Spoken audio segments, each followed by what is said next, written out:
This awkward occurrence with awkward entertainment.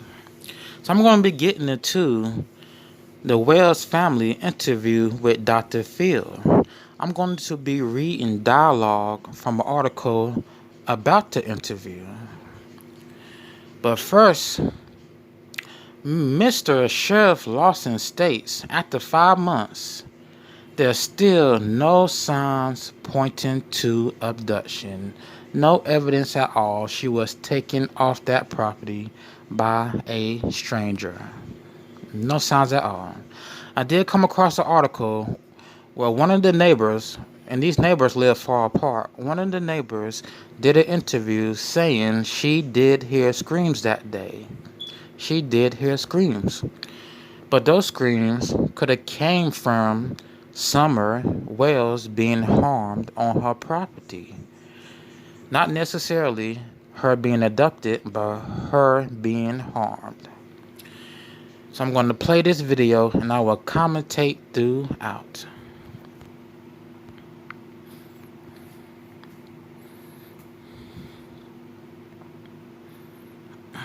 This just talks more about police are continuing their investigation. They haven't let up on finding Summer Wells.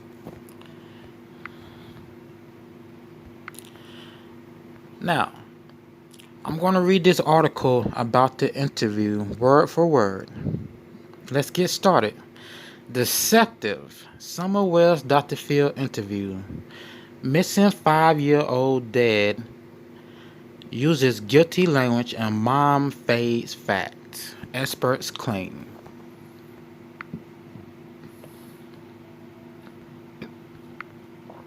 So in this interview, Dr. Phill brought body language experts onto the stage to interview the parents, and there were nothing but signs of deception, and we're going to get into those signs of deception. Candus Wells and Don Wells exhibited guilty language when they were quizzed over their daughter's mysterious disappearance, body language experts have claimed. Summer's parents, Candus and Don Wells, appeared on an episode of Dr. Phill Thursday where they were interviewed by behavioral analysts and body language experts Scott Rauch and Greg Hartley. The experts claimed they exhibited strange behavior.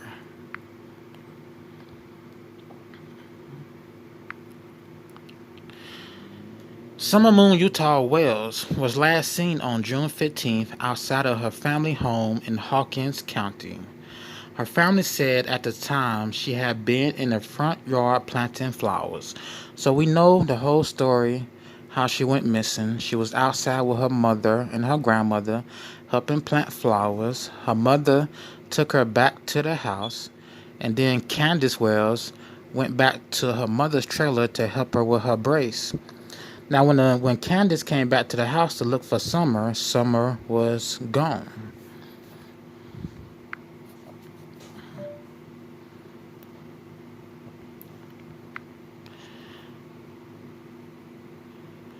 Don, who was at work at the time, and his wife have long maintained that his daughter was abducted by an unknown perpetrator. But so far, no evidence has surfaced to support that theory. The parents have been accused across social media of being involved in their daughter's disappearance, even receiving death threats. I doubt they received the death threats. I really do. But let's continue. Suspicious behavior. Rouse and Hartley, the body language experts, sat down with the pair to assess whether they may be lying about Summer's disappearance and their repeated claims they don't know where she is or what happened to her. The experts told Dr. Phill that during their discussion they spotted behaviors in each that gave them cause to be suspicious. First, focusing on Don, they asked him, "What do you say to people who think you were involved, who think your family was involved in your daughter's disappearance?"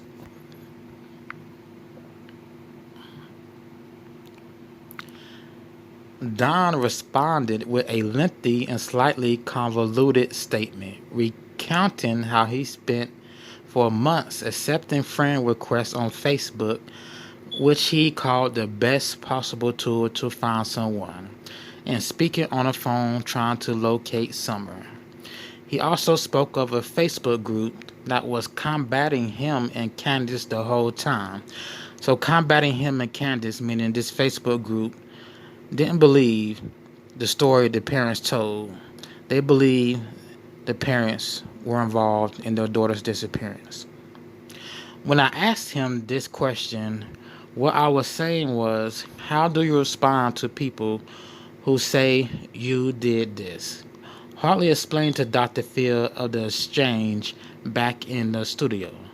I expected Don to say, well, no, I didn't do it, but he doesn't. He goes on to talk about Facebook. So instead of saying, no, I didn't have anything to do with my daughter's disappearance, no, I don't know who did it, he goes on to talk about this Facebook group, kind of like he's avoiding the question.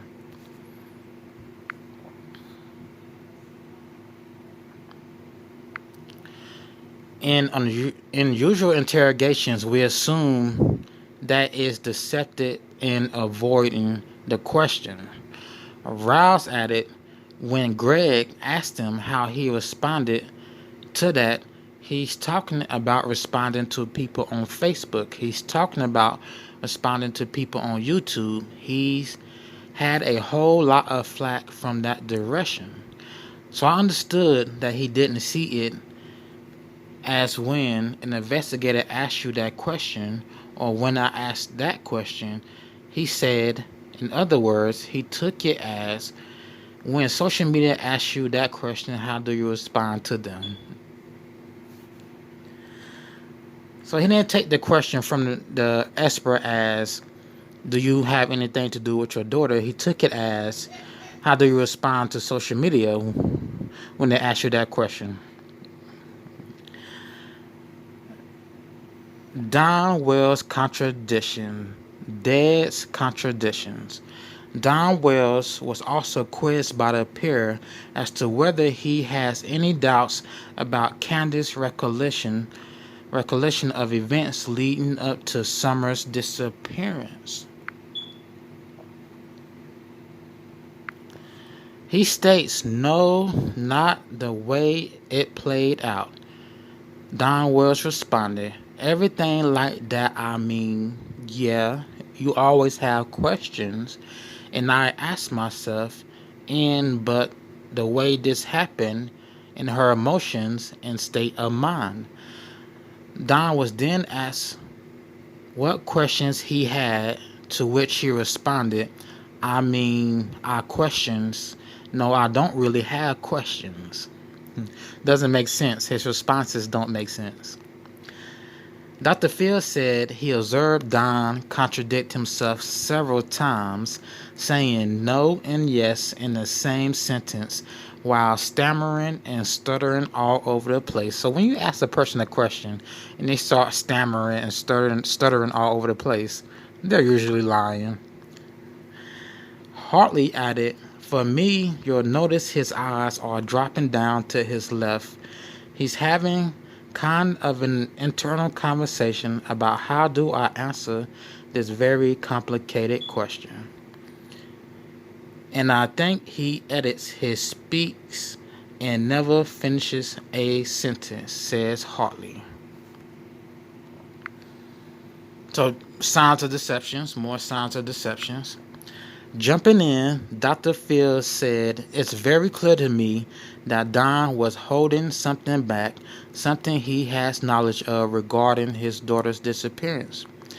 The trio then turned their attention to Candus, whom they accused of fading facts. Mom blocking investigators. They began by focusing on Candus' reaction when they asked her what she thinks should happen to the person that took Summer. Before answering, Candus closed her eyes and paused. The experts said this was a classic example of blocking or escaping. She then stammered, same thing Don Wells did.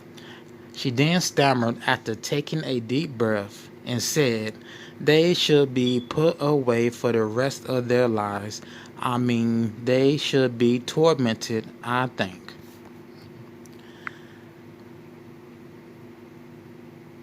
In some instances, she may be talking about herself, if she has anything to do with her daughter's disappearance. Characterizing Candus' behavior, Rouse said, "There's a lot going on here. She's not sure what she should say. Everything she's going to say says, 'I'm unsure and shouldn't be saying this.'" Let's continue.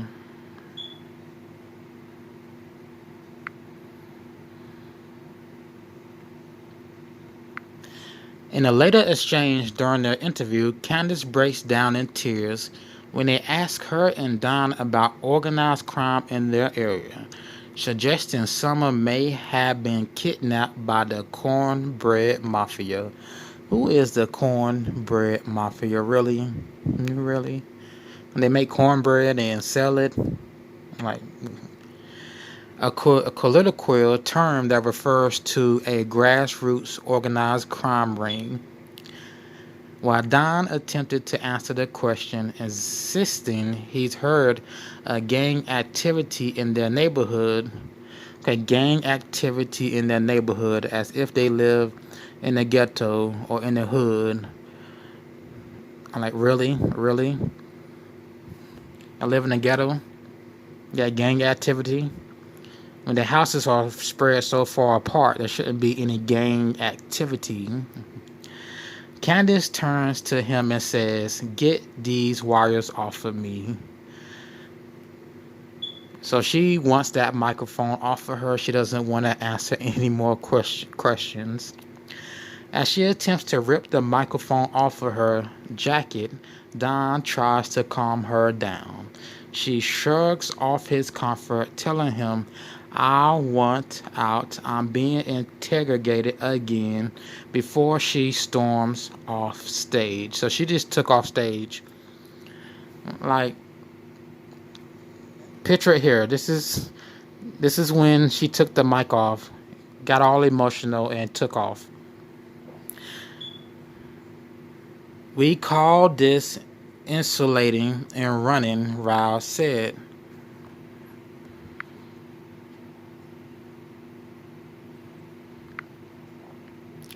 In other words, psychologically, we can't speak to her, and we see the emotion as soon as I say cornbread mafia. There, as we see, that mouth starts dragging down within seconds, and that's how long it takes to get into their brain and say, "Hey, this isn't good." They're speaking of Candus. She said to herself, they believe, "Hey, this isn't good. I gotta get off this stage. I gotta run. I don't want to give away any information. I don't want to make myself seem guilty of a crime that I may have committed." Guilt or fear. Hartley adds that Candus' behavior could be a sign of guilt or fear. It could be a number of things, he added. "We can't read minds, but we can read symptoms, and those symptoms are pretty clear." So, guilt or fear. The guilt part would be she has something to do with her daughter's disappearance. She may have harmed her daughter in one way or another. She feels guilty. The neighbor, one of the neighbors, again, this neighbor came out recently and stated she heard yelling from that house. I don't know how she heard yelling, being that she lives pretty far apart from them, but she stated recently, again, she heard yelling. The fear. Fear would be someone came on a property and took Summer Wells, and she doesn't want to say who because she doesn't want to get hurt herself. So does anyone remember Hunter, 15-year-old Hunter? So Hunter was with Candus Wells, Summer Wells, and the grandmother the day Summer went missing. Candus had to take her mother to the hospital for her knee. After that, she had to take her mother to get a prescription. But while the prescription was being filled, she took the kids to a swim hole. Hunter stated at the swim hole, Summer Wells went underwater for about 20 seconds. Something with rocks happened. He had to help her. Candus says that's a lie. I don't know why Hunter would lie about that. Now, Hunter also went home with them that day, that very same day. If I'm getting my facts straight, that very same day, Hunter went home with the Wells the day Summer went missing. And he stated, I saw a man on the property trying to take the kids. He saw a man on the property trying to take the kids. Again, Donald Wells, Candus Wells says Hunter is lying. I don't know why not Hunter Wells, but I don't know why Hunter will lie about those two things. Those two things. Also, this red Toyota Tacoma. So this red Toyota, it couldn't have seen anything on the property unless it was in the driveway on the property. You can't see anything outside of the property because it's surrounded by trees. I mean, unless you're snooping on them with binoculars, but you can't see anything outside of the property from the shots of the house I've seen. So this suspicious red truck, if it was on the property or if they saw anything, that truck could belong to the person Hunter says was on the property trying to take the kids. And that goes back to fear. Candus Wells could be in fear for her life because she knows what happened to her daughter and who took her daughter. Let's continue into this article. He states we can't read mind, we can read symptoms. It goes on to say Don and Candus are due to sit down with Dr.Phill again. So this was the first interview today. The second part of the interview comes out tomorrow. It goes on to finish up and say very few updates have been issued in this case. Alright, so this goes on to talk about police are still looking for Summer Wells. There has been an uptick in misinformation on social media, which it's not misinformation. It's just people giving thoughts, theories, opinions. Also, Don Wells doing ridiculous interviews. A few interviews. One interview in particular, he was drunk, arguing with his wife. It was just a train wreck. That interview was a train wreck. Let's continue. And it goes on to state all available surveillance photos and videos have been collected and reviewed. They did do searches on neighbors' houses. They got warrants, subpoenas. They did search other properties. They did search the Wells property inside and out, but they found nothing. They did not bring a cadaver dog on that property. I have seen no information saying cadaver dogs have been used in this search. All right, let me give my final thoughts on this. Final thoughts. Sheriff Lawson says no signs of abduction in this case. The family goes on YouTube. They do strange interviews. It makes them seem guilty. Words they say, hints they drop, make them seem guilty. Hunter, the 15-year-old neighbor who has a close relationship with Candus Wells because they go back and forth on Facebook talking. They accuse him of lying about what happened to Summer at the swimming hole and what may have happened to Summer at the house with this stranger coming on the property trying to take kids. Hunter has been interviewed by police. Police have his phone. I'm pretty sure he has his phone back now, and no updates on that. No, Hunter hasn't done any on-air interviews with, news articles, news stations. This just makes it seem worse for the parents. It makes it seem worse for the parents. Candace Wells storming off, Don Wells stuttering and stammering all over the place, avoiding answering questions. It just makes them seem more guilty, more guilty.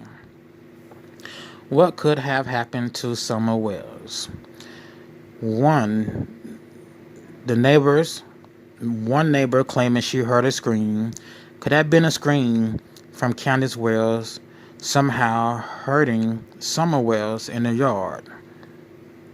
Could have been a scream from Summer Wells being abducted by a perpetrator who was right there in Candace's face, but Candace is too scared to speak up because she fears for her own life. Two, did a neighbor did a neighbor plan out to take Summer Wells with Summer Wells? So this is what I'm saying. One of the neighbors, a female, called CPS on the family about Summer Wells, about the condition of the house. That neighbor also spent time with Summer. So did this neighbor somehow talk to Summer, tell Summer, when you come home this day, leave the yard, walk down the driveway, and I will take you home with me? So does that neighbor still have Summer and is just waiting to turn herself in, waiting for the best opportunity to come out and say, I have Summer, I took her for her protection from her family, to protect her from her family? And three, Don Wells said she was abducted by a stranger. He may have been in the basement and took her. He may have lured her away while she was outside by the swing, took her down a dog trail, and threw her in the car. Those are the three. A neighbor has her and is protecting her. Cornbread Mafia has her.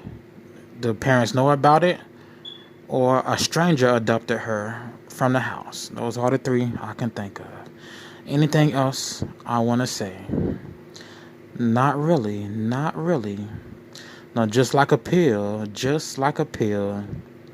This family is one hot mess. One hot mess of a pill. Alright, this has been Awkward Occurrence or Awkward Entertainment, and I will see you in the next video.